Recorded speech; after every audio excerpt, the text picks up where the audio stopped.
합니다. 아멘. 우리 찬양 함께 고백하기를 소망합니다. 만왕의 왕 여주께서 만왕의 왕 내 주께서 왜 고쳐나했나 이 벌레 같은 날 위해 그 보혈을 흘려 내 한번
십자가 내가 처음 볼 때에 나의 맘의 큰 고통 사라져 오늘 믿고서 밝았네 참내 깊은 영원한 우리 마지막으로 십자가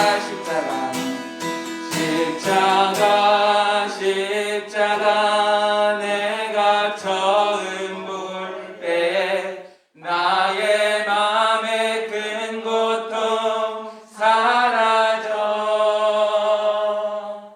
오늘 믿고서 내 눈 밝았네 참 내 기쁨 영원하도다. 아멘. 네, 오늘도 우리가 그 십자가 앞으로 한 걸음 한 걸음 나아가는 예배가 되기를 소망합니다. 함께 기도하겠습니다.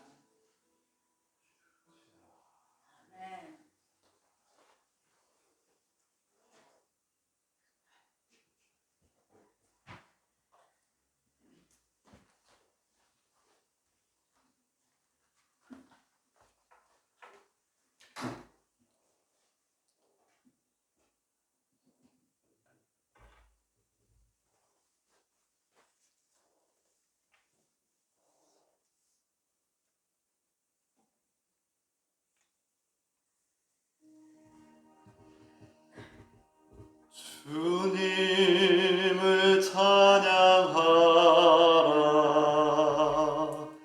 온 세상이여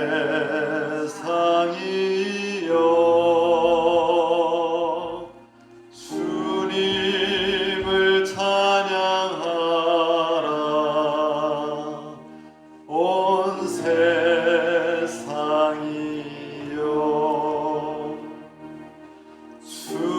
주님을 찬양하라 온 세상이여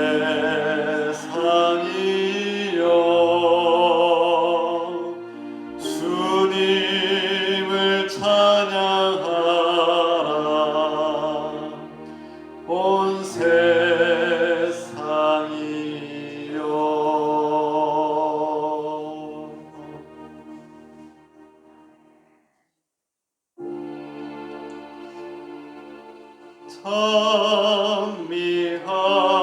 찬미하여라 오 나의 영혼아 찬미하여라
거룩한 주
우리 주 예수 그리스도의 은혜와 하나님의 사랑과 성령의 기통하심이 여러분과 함께 하시기를 축복합니다.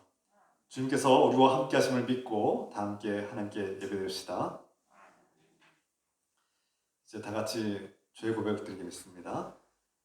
나는 내 죄를 주님께 아뢰며 내 잘못을 덮어두지 않고 털어놓습니다. 내가 주님께 거역한 나의 죄를 고백하오니 용서해 주시옵소서. 이 시간 3분 정도 주님께 우리의 죄를 고백하며 회개하며 기도하겠습니다.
아멘.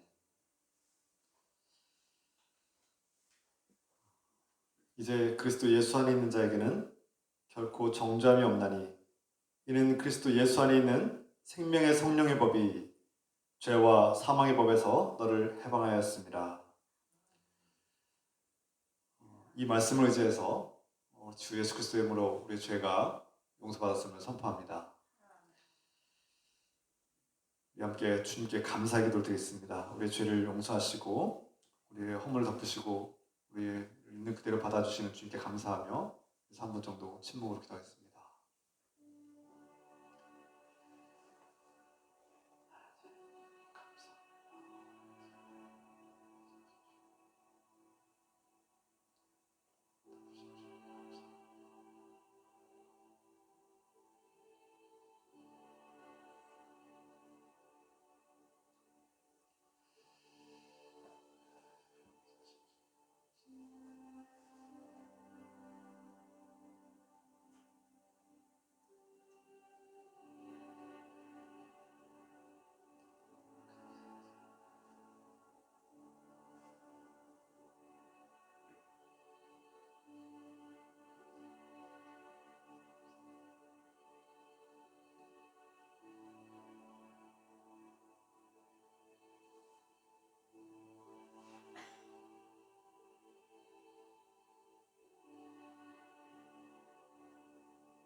아멘.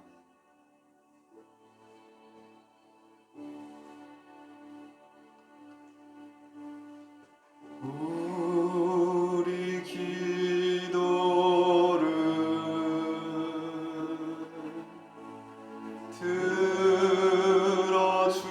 들어주시고 주님의 평화를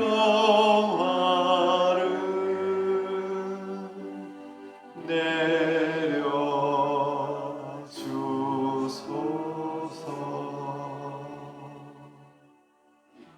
아멘.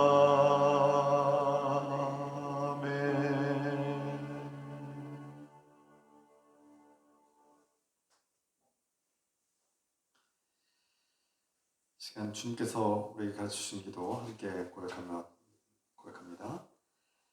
하늘에 계신 우리 아버지여, 이름이 거룩히 여김을 받으시오며 나라가 임하시오며 뜻이 하늘에서 이루어진 것 같이 땅에서도 이루어지이다. 오늘 우리에게 일용할 양식을 주시었고 우리가 우리에게 죄 지은 자를 사하여 준 것 같이 우리 죄를 사하여 주시었고 우리를 시험에 들게 하지 마시옵고 다만 악에서 구하시옵소서. 나라와 권세와 영광이 아버지께 영원히 있사옵나이다. 아멘. 우리 기도를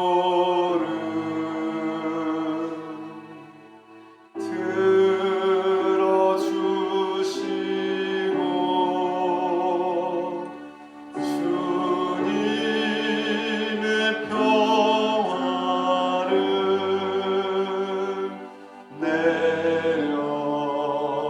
내려주소서.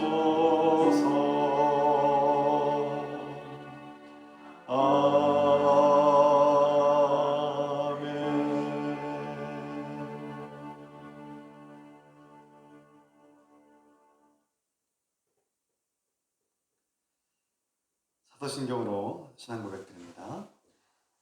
전능하사 천지를 만드신 하나님 아버지를 내가 믿사오며 그 외아들 우리 주 예수 그리스도를 믿사오니 이는 성령으로 잉태하사 동정녀 마리아에게 나시고 본디오 빌라도에게 고난을 받으사 십자가에 못 박혀 죽으시고 장사한 지 사흘 만에 죽은 자 가운데서 다시 살아나시며 하늘에 오르사 전능하신 하나님 우편에 앉아 계시다가 저로서 산 자와 죽은 자를 심판하러 오시리라.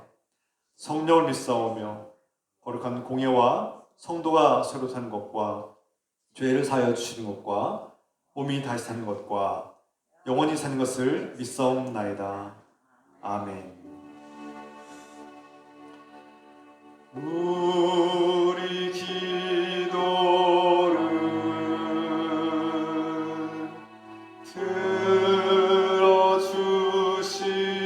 들어주시고 주님의 평화를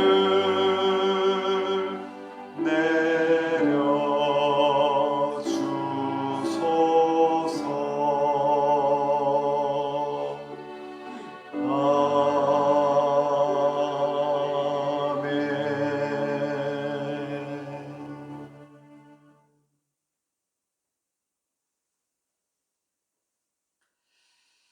주의 이름으로 환영하고 축복합니다.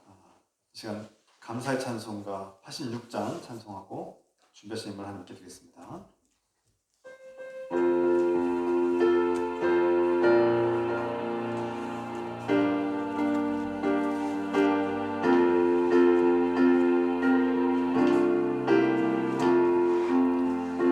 내가 늘 의지하는 예수 나의 상처 입은 심령을 불쌍하게 여기사 위로하여 주시니 이쁘신 나의 좋은 친구 내가 의지하는 예수 나의 사모하는 친구 나의 기도 들으사 응답하여 주시니 이쁘신 나의 좋은 친구 주의 손 의지하고 살 때 나를 해할 자가 없도다.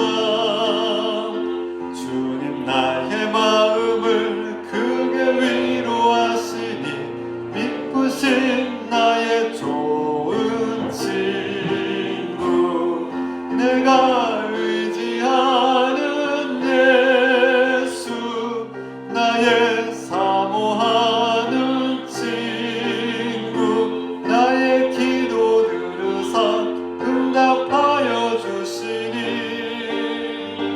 이쁘신 나의 좋은 친구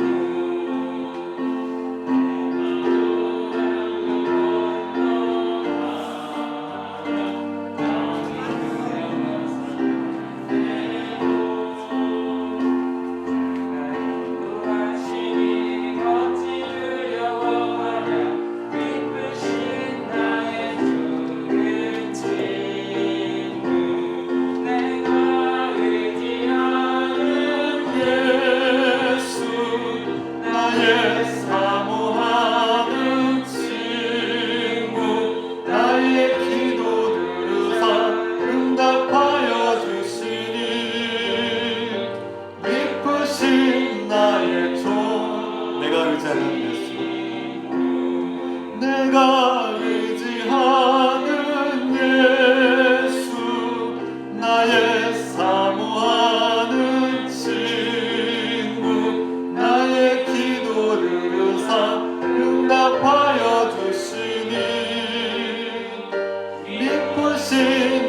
내가 의지하는 예수 나의 사모하는 친구 나의 기도 들으사 응답하여 주시니 믿으신 나의 좋은 친구.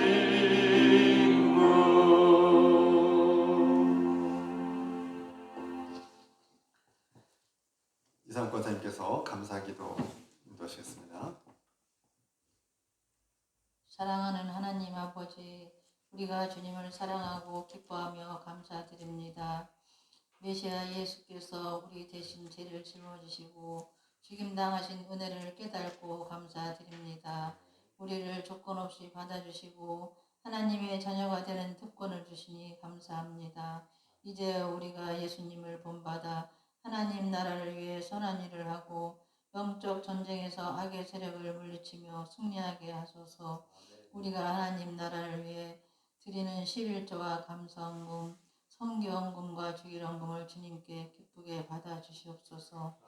우리에게 늘 기쁜 교회 형제 자매들과 공동체를 주셔서 감사드립니다.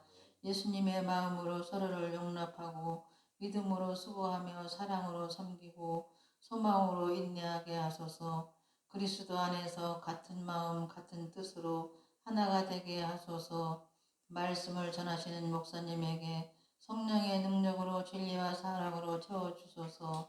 주님의 말씀을 듣는 자마다 진리와 사랑으로 병든 몸과 마음의 상처가 치유되고 회복되게 하소서. 우리가 그리스도 안에서 선한 열매를 맺고 풍성한 삶을 살게 하소서. 예수 그리스도의 이름으로 기도드립니다. 아멘. 우리 기도를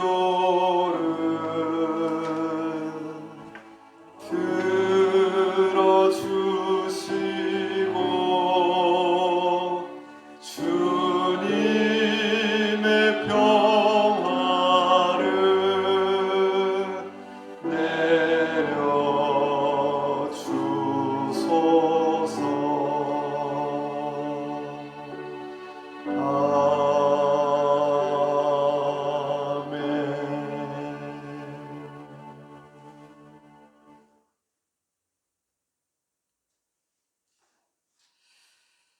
주 이름으로 환영하고 축복합니다. 사랑합니다. 우리 함께 인사 나눕시다. 주 이름으로 사랑합니다. 축복합니다. 환영합니다.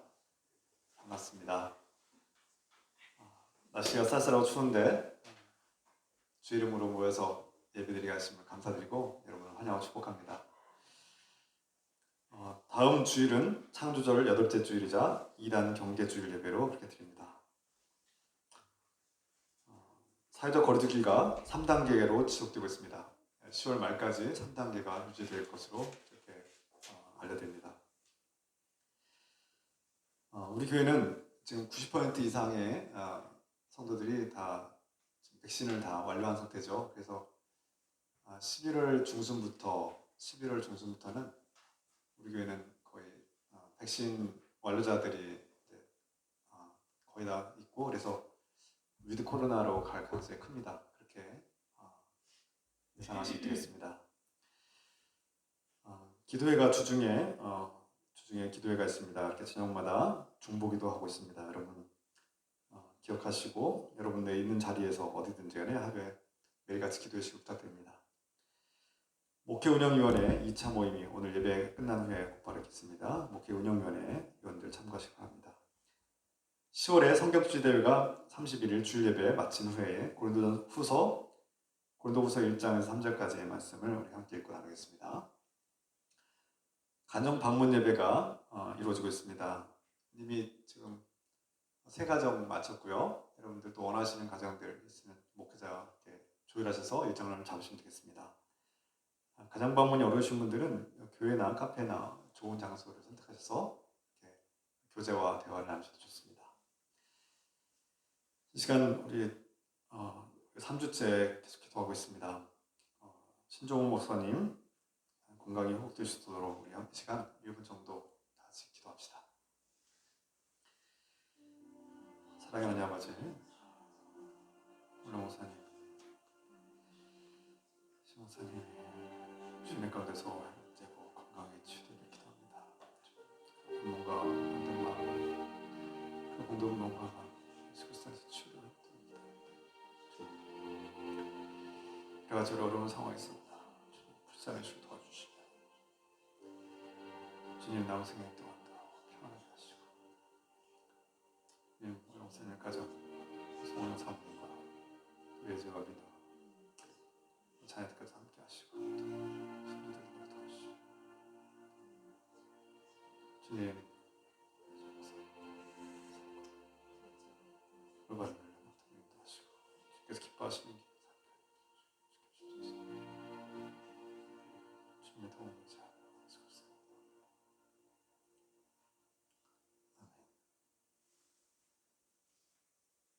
예수 그리스도 이름으로 기도합니다. 아멘. 여러분 기도하실 때마다 떠올리셔서 우리 신종 목사님 건강 회복되고 또 모든 은혜 가운데 거하시도록 기도해 주시기 부탁드립니다. 이 시간 하나님의 말씀 나눕니다. 하나님께서 우리에게 주시는 말씀 누가복음 5장 17절부터 26절까지 한 절씩 교독하겠습니다. 자리에서 일어나시겠습니다. 바랍니다. 거룩한 말씀 함께 일어나셔서 교독하겠습니다. 하루는 가르치실 때에 갈릴리의 각 마을과 유대와 예루살렘에서 온 바리새인과 율법 교사들이 앉았는데 병을 고치는 주의 능력이 예수와 함께 하더라. 한 중풍병자를 사람들이 침상에 메고 와서 예수 앞에 들여놓고자 하였으나 무리 때문에 메고 들어갈 길을 얻지 못한지라. 지붕에 올라가 기와를 벗기고 병자를 침상째 무리 가운데로 예수 앞에 달아내리니 예수께서 그들의 믿음을 보시고 이르시되 이 사람아 내 죄사함을 받았느니라 하시니 서기관과 바리새인들이 생각하이르되 이 신성 모독하는 자가 누구냐? 오직 하나님 외에 누가 능히 죄를 사하겠느냐? 예수께서 그 생각을 아시고 대답하여 대답하여 이르시되 너희 마음에 무슨 생각을 하느냐 내 죄사함을 받았느니라 하는 말과 일어나 걸어가라 하는 말이 어느 것이 쉽겠느냐? 그러나 인자가 땅에서 죄를 사하는 사하는 권세가 권세가 있는 있는 줄을 줄 너희로 알게 하려 하시고 중풍병자에게 말씀하시되 내가 내게 이르노니 일어나 내 침상을 가지고 집으로 가라 하시니 그 사람이 그들 앞에서 곧 일어나 그 누웠던 것을 가지고 하나님께 영광을 돌리며 자기 집으로 돌아가니 함께 있습니다. 모든 사람이 놀라 하나님께 영광을 돌리며 심히 두려워하여 이르되 오늘 우리가 놀라운 일을 보았다 하니라. 아멘. 자리에 앉으시기 바랍니다.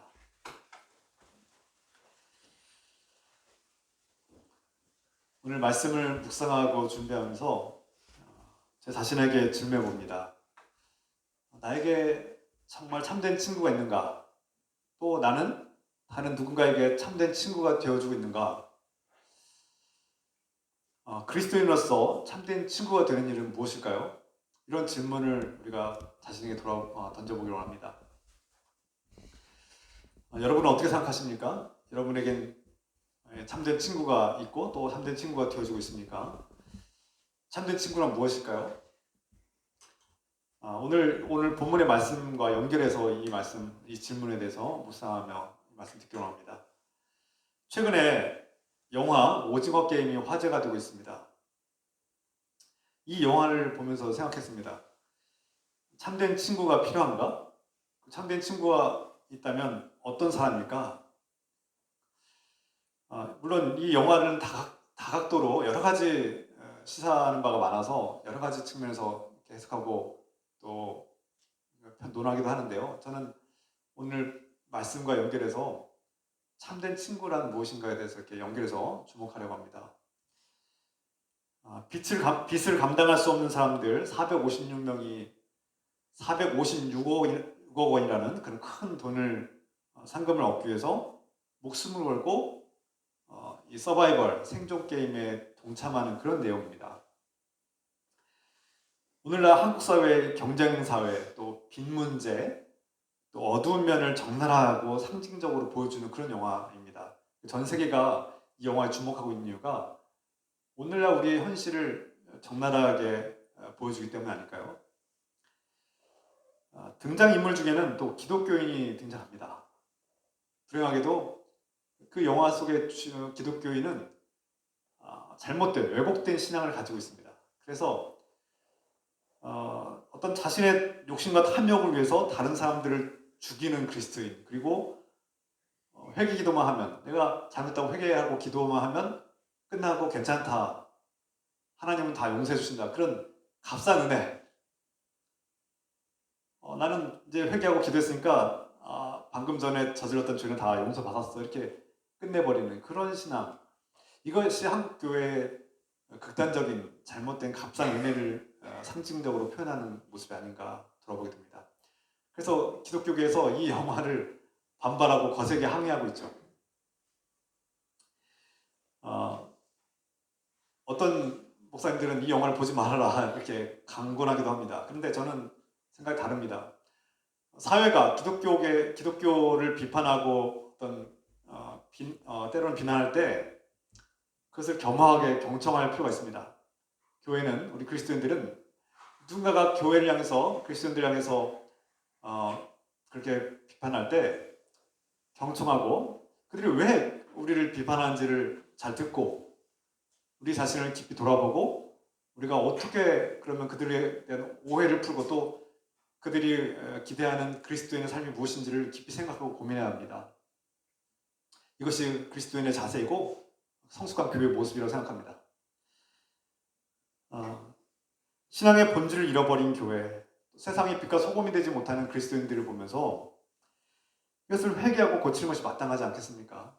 그들이 그렇게 영화를 통해서 상징적으로 비판하고 기독교의 어떤 어두운 측면을 이렇게 부각시킨 것을 우리가 그냥 외면하고 그냥 보지 말라고 그냥 거세게 항변만 하고 끝날 것이 아닙니다. 이 오징어 게임 영화의 주인공 성기훈이라는 주인공은 구조조정을 당하고 해고를 당했습니다. 그리고 사채빚 때문에 금융권의 빚과 사채빚 때문에 정말 불행한 삶을 살고 있고 절망적인 현실에 직면해 있습니다. 정말 더 이상 어떻게 해야 될지 모르는 절망적인 상황이죠. 결국 이 성기훈이라는 주인공은 이 절망적인 현실을 탈출하기 위해서 그 거대한 상금 456억 원이라는 상금을 얻기 위해서 생존 게임에 참여하게 되죠. 여기서 또 불행이 시작됩니다. 이미 불행했지만 더 큰 불행이죠. 지옥을 경험하게 되죠. 그는 생존 게임 속에서 배신을 당하고 또 상처를 받고 또 폭력과 죽음 앞에 놓이게 되고 그것을 목격하면서 정말 지옥을 경험하게 됩니다. 그러나 제가 이 주인공에 주목하는 이유는 그가 그 절망적인 정말 지옥 같은 죽음 앞에서 끝까지 인간다운 인간을 향한 동정심, 그리고 우정, 친구의 우정, 또 사랑을 포기하지 않는 그 마음을 제가 높이 평가하기 때문에 이 인물을 제가 말씀드리고자 하는 것입니다. 456억 원을 받은, 또 제가 좀 스포일러를 해서 죄송합니다만, 결국 456억 원이라는 돈을 받은 성기훈이 어떻게 살아갈까 저는 궁금했습니다. 이 받은 돈을 어떻게 쓸까 지켜봤는데 이 돈을 받았다고 성기훈이 행복해 했습니까? 아닙니다. 전혀 행복하지 않았고 행복해 하지도 않았습니다. 오히려 그 돈을 한 푼도 쓰지 않았습니다. 그 친구를 비롯해서 다른 사람들의 그 목숨값, 피값이기 때문에 도무지 그 돈을 쓸 수 없었던 것이죠. 간혹 어떤 부모가 자녀의 사망보험금을 받고 부모가 그 자식의 목숨값을 받았는데 어떻게 쓰겠습니까? 그래서 그 자식의 사망보험금을 가지고 사회에 기부하거나 또 이렇게 헌금하는 경우, 교회 헌금하는 경우가 종종 있음을 봅니다. 아마 이 주인공, 성기훈이라는 주인공도 그 사람들의 목숨값을 자기가 함부로 쓸 수 없기 때문에 그 돈을 쓰지 않았던 것으로 여겨집니다. 주인공 이 성기훈은 사람들이 절박한 상황에서, 어려운 상황과 절박한 상황에, 극한 상황에 처하면 사람은 사람의 악한 본성, 이 악한 인간성을 드러내곤 하죠. 그래서 사람이 평안하고 좋을 때는 착한 사람으로 보일지 모르지만 절박한 상황에서 위기에서 어려움이 닥쳐면 사람들이 이렇게 자신의 약간 본성이 드러나고 이제 사람들 배신하기도 하고 죽기도 하는 이런 끔찍한 모습들이 드러나기도 합니다. 그런데 이 주인공 성기훈은 끝까지 그 절박한 상황 속에서도 사람들에 대한 그런 우정과 소중한 생명에 대한 가치와 존중, 그것을 지키려고 하는 인간다움을 잃지 않고 심지어 자신이 그 사람을 죽이면 돈을 얻을 수 있음에도 불구하고 끝까지 생명과 우정을 지키려고 그 돈을 포기하려는 그런 마음을 보여주고 있습니다. 그래서 세상에서는 이미 실패자요, 낙인 찍힌 실패자, 찌질한 인생으로 살고 있지만, 절망적인 인생이지만 그는 그 절박한 상황 속에서도 끝까지 사랑과 우정과 생명에 대한 그런 인간다움, 소중함을 놓치지 않고 포기하지 않으려는 정말 그런 소중한 인간상을 우리에게 보여주고 있죠. 이러한 모습은 우리 그리스도인들이 오히려 배워야 될 점이 아닌가. 그 영화 속에 하나님을 믿는 그리스도인은 오히려 자신의 탐욕을 위해서 사람들을 죽이면서 나는 회개했으니까, 나는 기도하고 하나님께 회개하고 기도했으니까 이제 내 죄는 용서받았고 괜찮다고 이렇게 말하는 그런 그리스도인이 아니라 때로는 절박함 속에서 생존을 해서 갈등도 하고 고민도 하지만 결국은 사람의 생명과 우정과 사랑을 위해서 더 큰 것을 포기하고 내려놓을 수 있는 그런 용기가 우리에게 필요하지 않을까요? 물론 인간은 연약하기 때문에 이 악한 본성을 스스로 이기기가 참 어렵습니다. 그래서 예수님께서 이 땅에 오신 거 아니겠습니까? 예수님께서 이 땅에 오신 목적은 우리 스스로의 힘으로 하나님의 말씀과 율법을, 하나님의 진리를 우리가 스스로 깨닫고 지킬 수가 없기 때문에, 우리 악한 본성을 스스로 이길 수 없기 때문에 그 사도 바울의 고백처럼 자신에게 또 다른 육신의 자아가 하나님의 말씀대로 살려는 나와 육신의 본성으로 살아가려는 나가 싸우는데 이길 수 없다는 거 아닙니까? 결국 우리 연약함 때문에 이길 수 없는 이 싸움을 예수님께서 대신 싸우시고 우리 대신 십자가를 짊어지시고 죽임 당하심으로, 우리가 죽어야 될 그 자리에서 우리 대신 죽임 당하심으로 우리가 은혜를 받고 생명을 얻은 거 아니겠습니까? 이것이 은혜이지요. 우리 스스로의 힘으로는 이 약한 본성을 이길 수 없지만 예수 그리스도의 은혜로, 성령의 능력으로 우리는 이 연약함을 이기고 우리는 끝까지 하나님을 향한 사랑과 또 우리 하나님의 형상으로 지음받은 이웃에 대한, 형제 자매에 대한 사랑을 지킬 수 있고 또 우리는 이길 수 있는 것이죠. 이것이 그리스도인의 힘입니다. 절박한 상황에 있어서 악한 본성이 드러나는 것은 우리의 연약함이지만 또한 우리는 그리스도의 영, 성령의 능력으로 그것을 이겨낼 수 있는 힘이 있는 것이죠. 오늘 본문의 말씀에서 온몸이 마비된 중풍병자를 사람들이 침상에 눕힌 채 예수님께로 데려오는 사건이 묘사되고 있습니다. 군중이 가로막고 있는 상황에서 침상에 누인 환자를 예수님께로 데려가는 일은 무모한 일 같이 보입니다. 사람들이 비켜주지 않아요. 사람들이 예수님을 애워서서 그 사람들을 뚫고 그 침상을 들고 여러 명이 침상을 들고 그 좁은 틈을 뚫고 들어간 것이 보통 어려운 일이 아닙니다.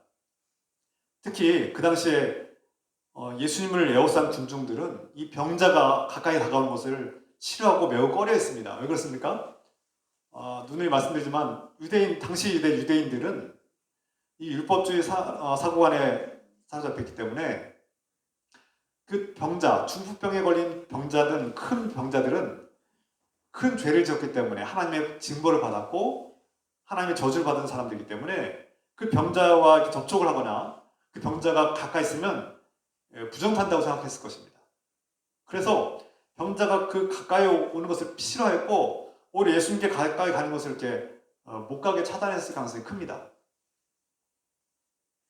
그러므로 이 중풍병자를 침상에 누인 채로 그 예수님께 데려가는 일은 그 군중들을 파고들 수가 없는 상황인 거죠. 그래서 이 친구들이, 이 침상을 들고 온 친구들이 누군지는 성경이 잘 정확하게, 친구인지 어떤 사람인지 정확하게 밝히지가 않고 있지만 저는 친구라고 부릅니다. 이따 다시 말씀드리겠지만 이 친구들은 그 침상에 누인 중풍병자를 포기하지 않고 이 가로막힌 현실의 장애물에도 불구하고 포기하지 않고 끝까지 이 환자를 예수님께 데려가려고 시도합니다.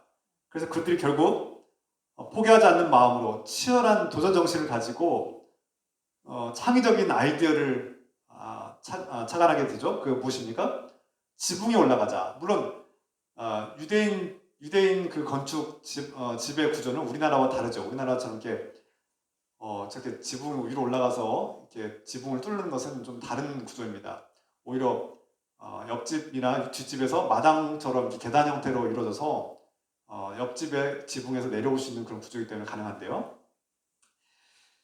이 지붕을 뜯어서라도 이 환자를 내려놓고 예수님을 만나게 하자. 이 강렬한 열의와 갈망, 이 열정이 있었기 때문에 이런 시도를 할 수 있었고 정말 기가 막힌 시도죠.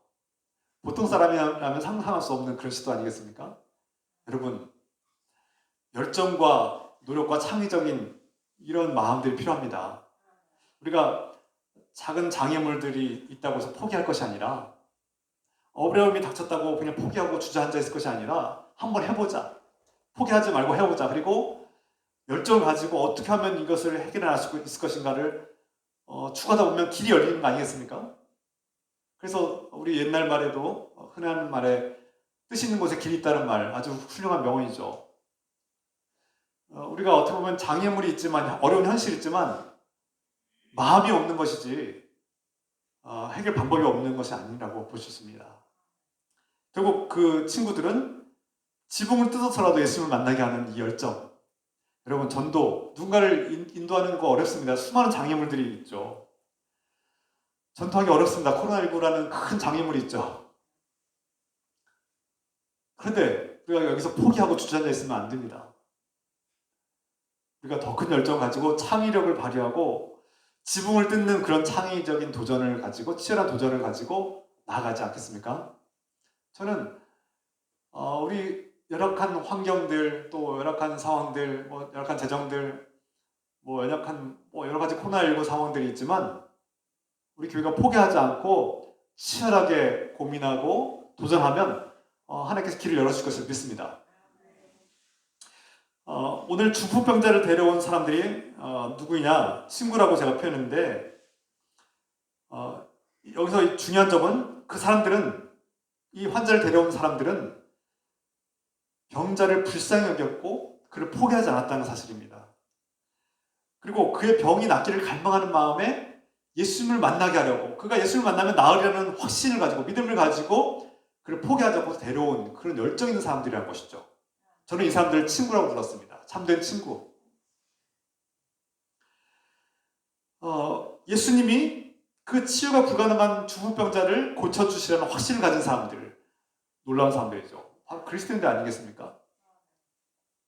이 마비된 환자를 침상에 누인 채로 예수님께로 데려갈 때 앞에서 말씀드린 것처럼 수많은 난관과 어려움들이 있었고 어떻게 보면 불가능한 일 같아 보였습니다. 무모한 일 같아 보였습니다. 그런데 그들은 포기하지 않았습니다. 여러분, 포기하면 안 됩니다.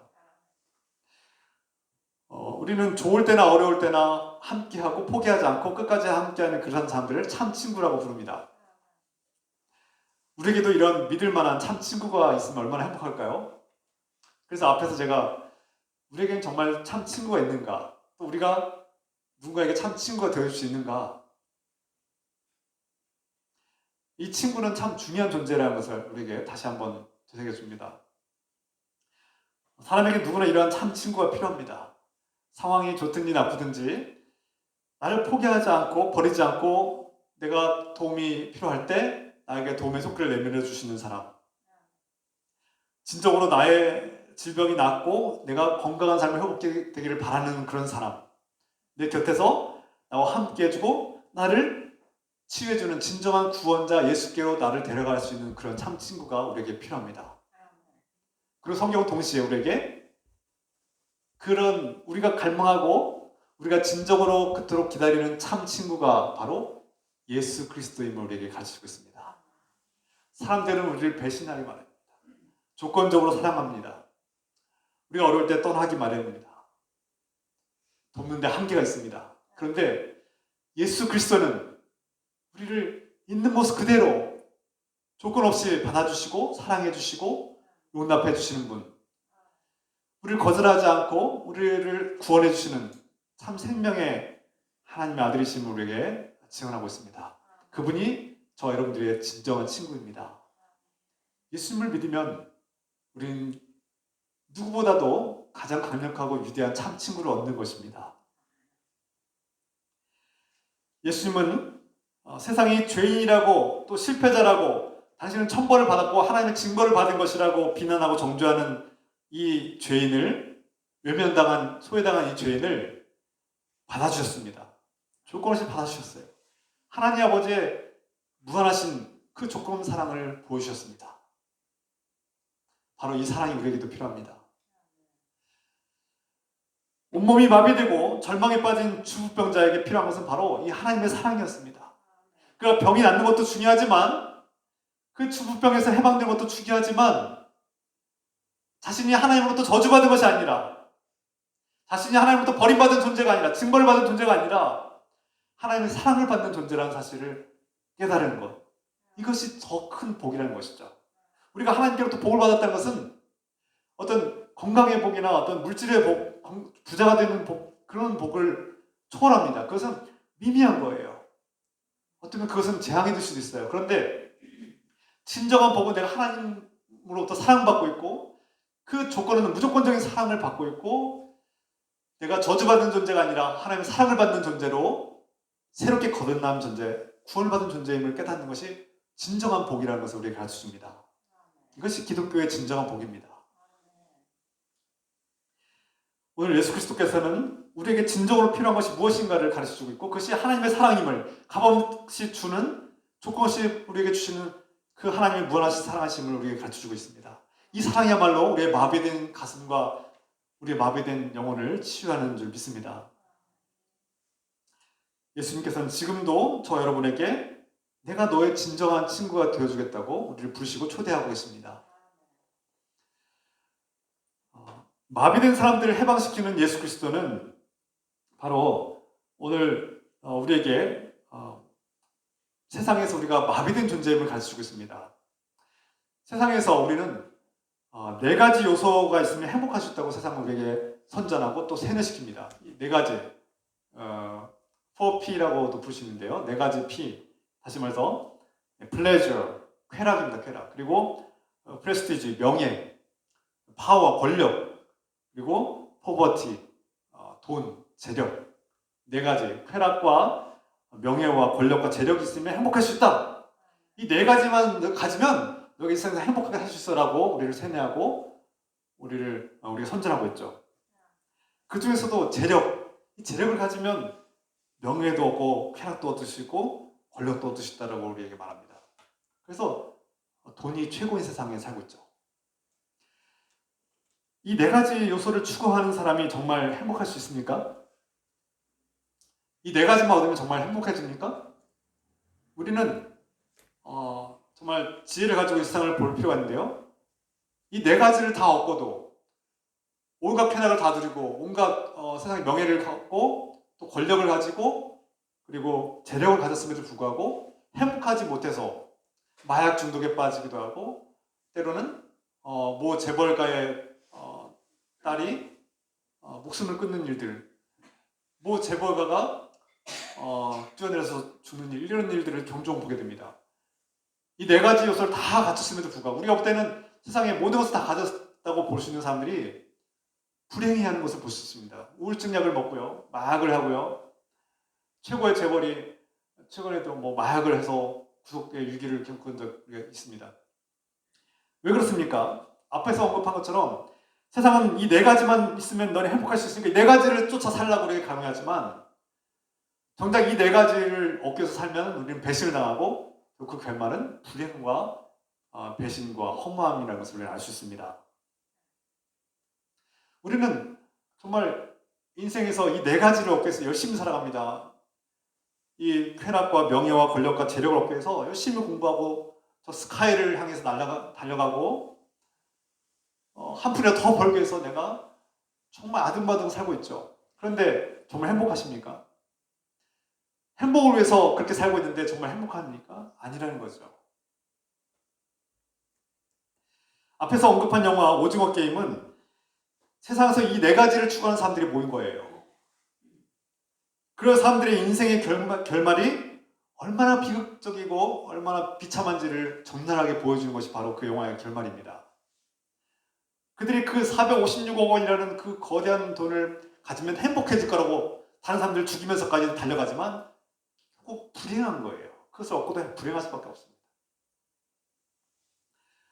사람들이 수단과 방법을 가리지 않고 이 네 가지를 얻기 위해서 달려가지만 다른 사람들을 속이고 배반하고 폭력을 행사하고 죽이면서까지도 그 네 가지를 얻기 위해서 사람들이 달려가지만 결국 그 결말은 지옥과 같은 삶, 하나님이 없는 삶, 사랑도 없고 우정도 없고 진실도 없고 오름도 없는 삶, 그 삶은 지옥이 아니겠습니까?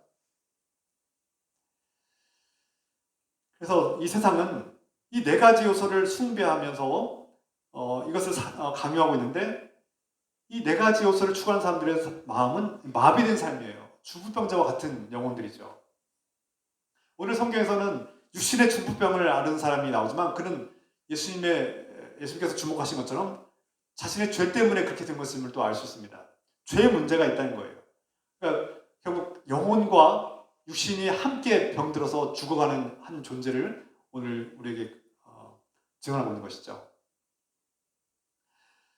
결국 세상이 자랑하고 홍보하고 세뇌하는 이 재력을 비롯한 네 가지 요소는 행복을 주지 못합니다. 그것들이 사람들의 우상이 되고 그것을 숭배하는 사람들을 오히려 배신하고 노예로 삼고 파멸시켜버리는 것을 우리가 깨달아야 합니다. 우리 그리스도인들은 이것을 명확하게 깨닫고 있어야 합니다. 세상에 속아 넘어가서는 안 됩니다. 그래서 사도 바울도 항상 깨어있으라고 말씀하고 있는 겁니다. 깨어있으라는 말은 그냥 잠을 자지 말라, 잠을 조금 자라는 뜻이 아니라 이런 세상을 볼 줄 아는 안목이 있어야 되는 거예요. 영의 눈을 뜨고 이 세상이 우리를 어떻게 속이고 있고 이 네 가지 요소가 있으면 행복할 줄 우리를 속이지만 진정으로는 그렇지 않다는 것을 우리는 깨닫고 아는 사람들이 바로 그리스도인들입니다. 그럼 어떻게 살아야 합니까? 이 중풍병자와 같이 마비되고 우리를 속여서 영혼들이 속임수에 사기를 당하고 있는 영혼들이 어떻게 살아야 됩니까? 하나님이 아닌 다른 그 무엇이 주인이 되는 인생은 결국 중풍병자와 같이 마비된 영혼이 되고 다른 사람들을 사랑하지 못하고 마음이 마비되어서 다른 사람 감사할 줄 모르고 이미 충분히 가졌음에도 불구하고 감사하지 못하고 불평하고 원망하며 살게 하고 분노하게 만들고 우울하게 만들고 하나님 한 분으로 그분이 나를 구원하시고 사랑하시는 것에 기뻐하지 못하고 불행해하면서 눈앞에 있는 이 네 가지 요소가 없는 것에 늘 불행해하면서 눈물을 흘리며 우울해하며 불평하며 불안해 살고 있는 거 아니겠습니까? 그 모습은 참된 그리스도인의 모습이 아닙니다. 마비된 중풍병자와 같은 영혼인 것이죠. 너무나 안타까워요. 많은 사람들이 교회에 다니고 있으면서도 내가 기독교인이라고 하나님 믿는 사람이라고 하면서도 마비된 중풍병자와 같이 정작 다른 사람들을 돕는데 손발이 마비되었고 눈은 감겨 있어서 진리를 보지 못하고 주 그리스도의 사랑과 복음을 증거하지 못하고 침묵하고 막혀있는 입술을 봅니다. 많은 사람들이 그리스도인으로 교회에 출석하고 있지만 과연 정말 건강한 그리스도인의 모습인가 돌아보게 된 것이죠. 저 자신을 돌아볼 때 제가 얼마나 건강할까? 나는 어느 곳이 마비되어 있을까? 저도 돌아보면 제 안에 상처가 있고 누구나 상처가 있습니다. 저도 제가 상담학을 공부하면서 제가 상처가 많은 사람인 걸 알게 됐어요. 나를 사랑하고 나를 돌봐야 될 사람들이 나를 사랑하지 못하고 나를 존중해주지 않고 나를 돌보지 않은 것에 대한 상처, 원망과 분노가 있다는 걸 알게 됐어요. 그 상처가 제 감정을 마비시켰어요. 기뻐할 때인데 기뻐해야 될 때인데 기뻐하지 못하게 만들어요. 마비는 거예요. 사랑해야 되는데 사랑하지 못하게 만들어요. 베풀어야 될 때인데 베푸는 것을 못하게 만들어요. 인색하게 만들어요. 마비된 거죠. 섬겨야 될 때, 겸손하게 섬겨야 될 때인데 마비되어 있어요. 교만하게 만들어요. 고집부리게 만들어요. 누가에게나 한번 싸워보자고 만들어요.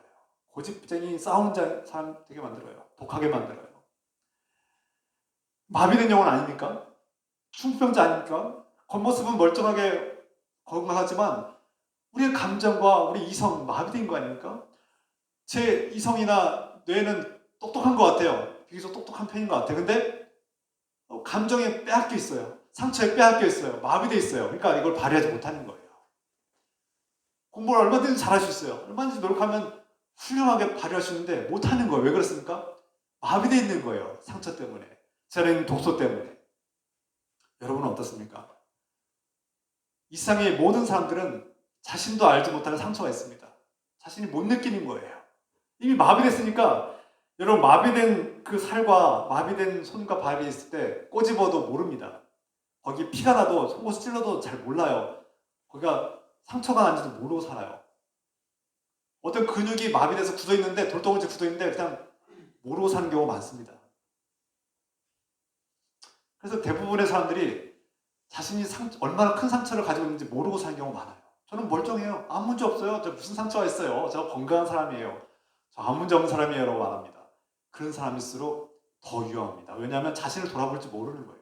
자신이 얼마나 큰 상처와 아픔으로 고통당하는지 모르고 사는 사람일수록 더 위험한 거 아니겠습니까?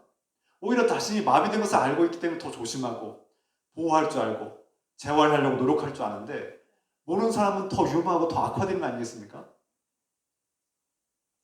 그래서 건강한 사람일수록 자신이 성숙한 사람일수록 자신이 얼마나 큰 상처가 있고 그 상처가 아직도 치유되지 않았다는 사실을 알고 인정한 사람일수록 건강하고 성숙한 사람이고 그 사람이 정말 좋은 사람입니다.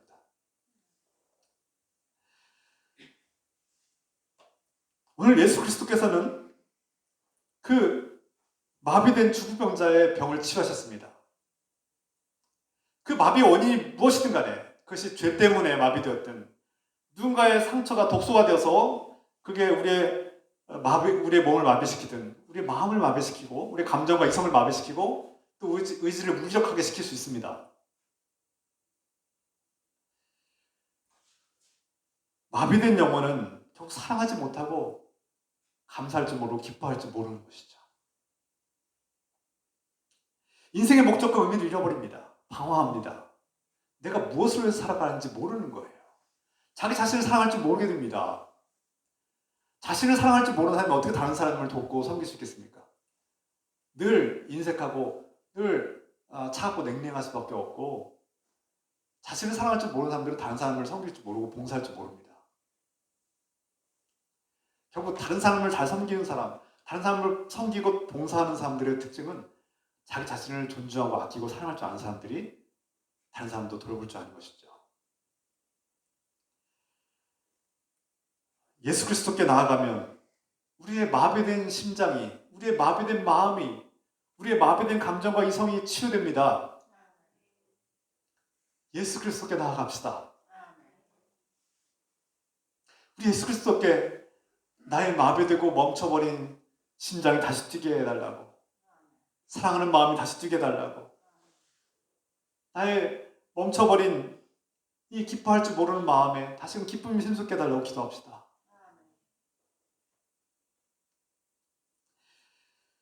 예수님은 중풍병자에게 다른 사람들처럼 일어나서 걸어가라 이렇게 말씀하시면 되는데 그렇게 하지 않으셨어요.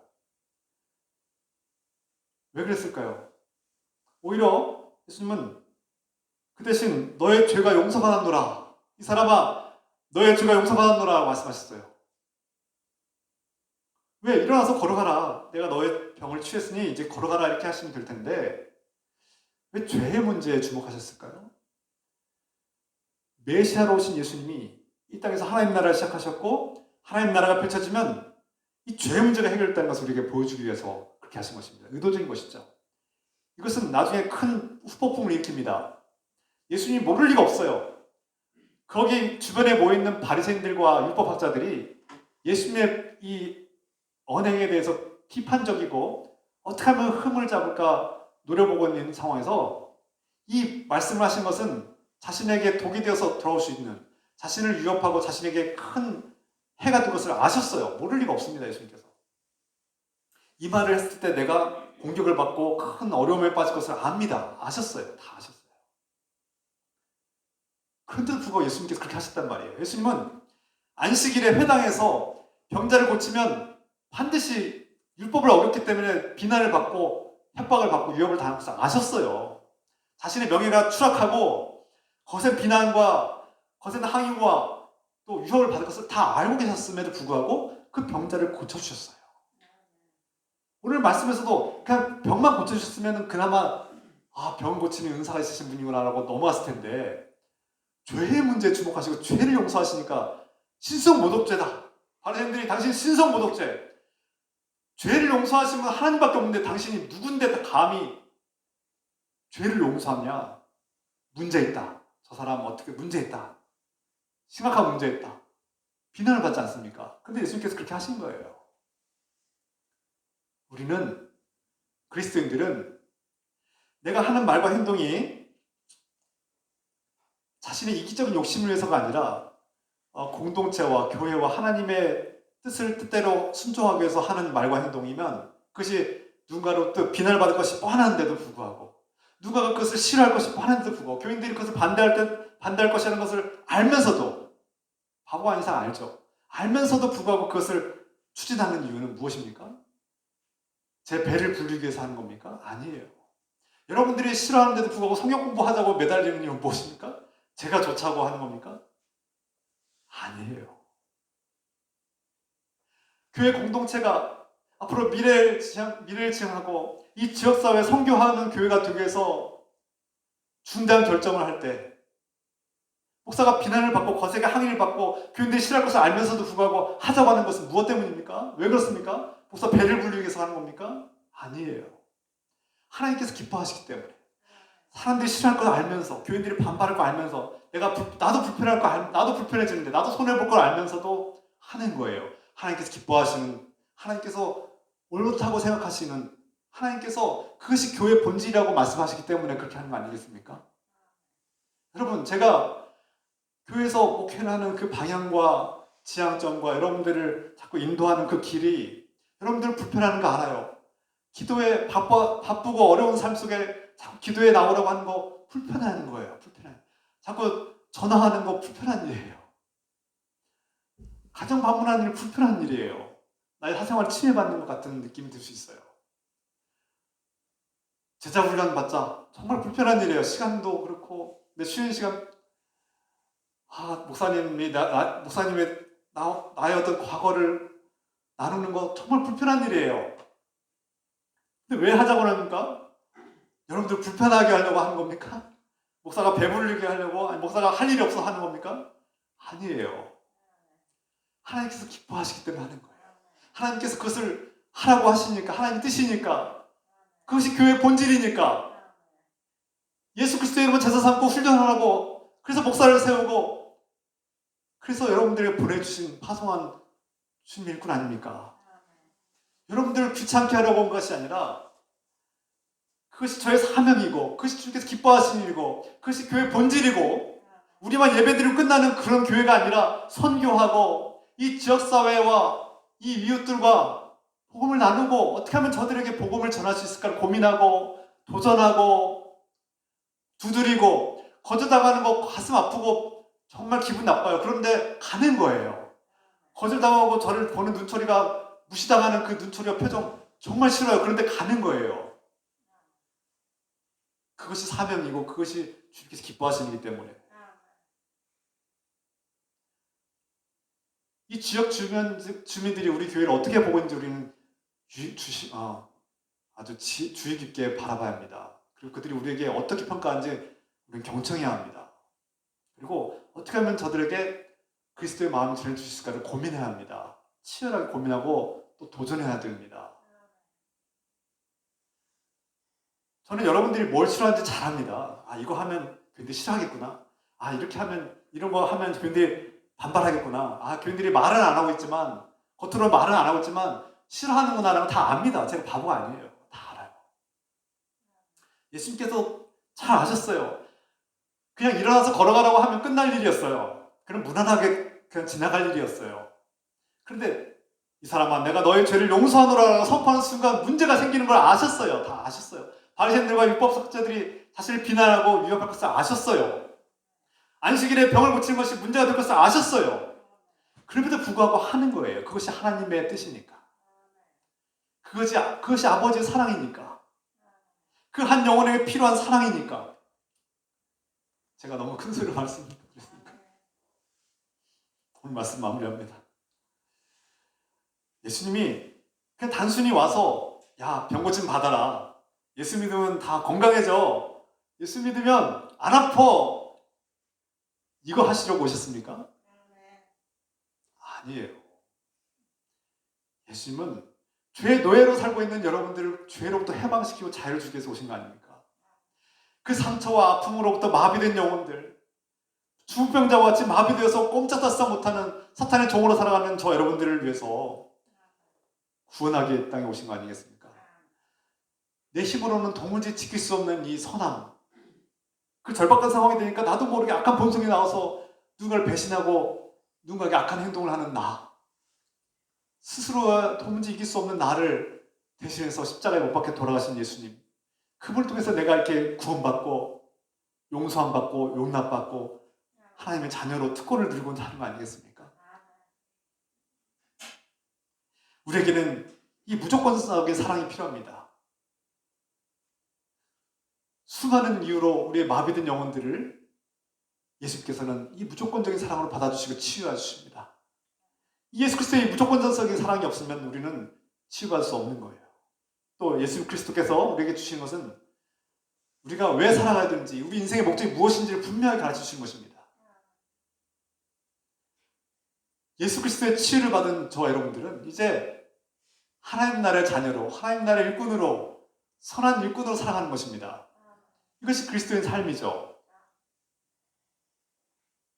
나 혼자서 구원받은 것으로 만족하고 끝나는 것이 아니라 누군가에게, 아직도 중풍병자와 같이 마비된 저 영혼들에게 예수 그리스도께로 데려가기 위해서 그 친구들처럼 그 중병자로 인해서, 그 중풍병으로 인해서 마비된 그 한 영을 불쌍히 여기고 그를 포기하지 않고 그가 회복되기를 갈망하기 때문에 그를 끝까지 장애물이 있음에도 불구하고, 이것이 현실적으로 무모한 일임에도 불구하고 포기하지 않고 침상에 눕힌 채로 데려가는 그 마음, 열정, 그 복음을 전하고자 하는 열정, 내 친구를, 내 가족을 포기하지 않고 끌고 가려는, 예수님께로 데려가려는 그 마음, 여러분에게 있습니까? 우리에게 있습니까? 우리에게 그 마음이 필요하지 않겠습니까? 우리에게는 그런 참된 친구, 우리를 끝까지 포기하지 않고 예수님께로 데려갈 수 있는 이 공동체가 있다는 것을 감사합니다. 나 혼자서는 도무지 갈 수 없는 이 여정 속에서, 이 광야 같은 이 신앙의 여정 속에서 나 혼자 가면 쓰러질 수밖에 없지만 함께 가면 나를 도와주고 끌어주고 나를 침상에 눕힌 채로 데려갈 수 있는 친구들이, 참된 친구들이 있다면 얼마나 행복하고 감사한 일입니까? 기쁜 일이죠. 바로 늘 이쁜 교회 공동체가 내가 쓰러지고 마비돼서 꼼짝달싹 못할 때 나를 끌어주고 나를 데려가 주시는 사람들이고, 또 내가 그 마비된 영혼들을 눕힌 채 데려가고, 이건 무모한 일이라고 저 가로막힌 사람들을 뚫을 수 없다라고 말하지만 아니야, 지붕을 뚫고 가면 되라는 그런 열정을 가지고 누군가를 데려갈 수 있는 그런 열정적인 그리스도인의 삶. 여러분의 가족을 위해서 기도하고, 여러분의 형제, 자매, 이웃들을 위해서 기도하고 그들을 예수께로 데려가고자 하는 그런 열망과 열정이 있는 그리스도인의 삶이 되기를 우리 주 예수 그리스도의 이름으로 축원합니다. 우리 함께 기도합시다. 우리 함께 기도하기 전에 찬양합니다.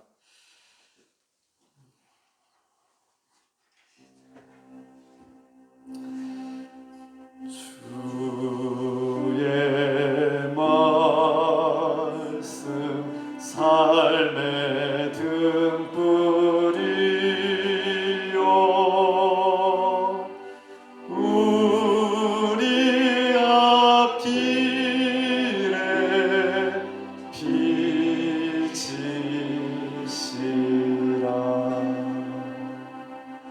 주의 말씀 삶의 등불이요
말씀 깨닫기로 합니다.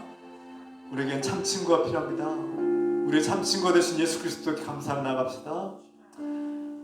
우리 또한 공동체가 참 친구입니다.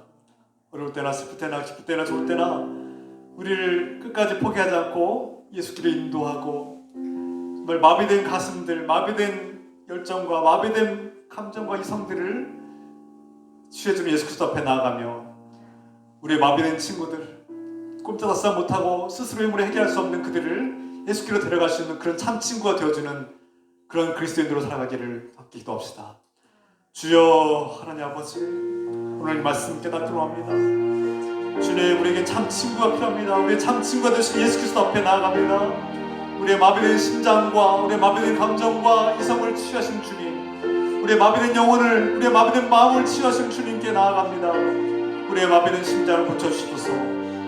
우리의 사랑의 마음을 다시 움직이게 하시고 우리가 예수 그리스도를 알지 못하는 저 중풍병자와 같은 영혼들을 우리가 예수께로 데려갈 수 있는 좋은 친구가 되시는, 참된 친구가 되어주시는 그런 복된 그리스도인으로 살게 도와주소서. 우리 늘기쁨 교회가 그런 그리스도인으로 살게 도와주소서. 우리 늘기쁨 교회 성도들이 그런 참 친구가 되어줄 수 있는, 우리 이웃들에게 참된 친구가 되어주고 그들과 함께 할 수 있는, 그들을 예수께로 인도하시는 그런 참된 열정이 있는 전도자가 될 수 있도록 도와주소서. 우리의 가족을, 우리 형제자매들을, 우리 자녀들을 포기하지 않고 예수께로 데려갈 수 있는, 우리의 마비된 심장과 상처로 인해서, 고통으로 인해서 고통받고 있는 우리의 마비된 심장과 우리의 가슴을 치유하시는 예수께로 데려갈 수 있는, 치유하시는 예수님의 은혜를 경험할 수 있도록 도와주시옵소서. 주님, 우리를 치유하시옵소서. 우리의 마비된 감정들, 상한 심령들 고쳐주시옵소서. 치유하시옵소서. 회복시켜 주시옵소서. 죄로부터 자유케 하여 주시옵소서.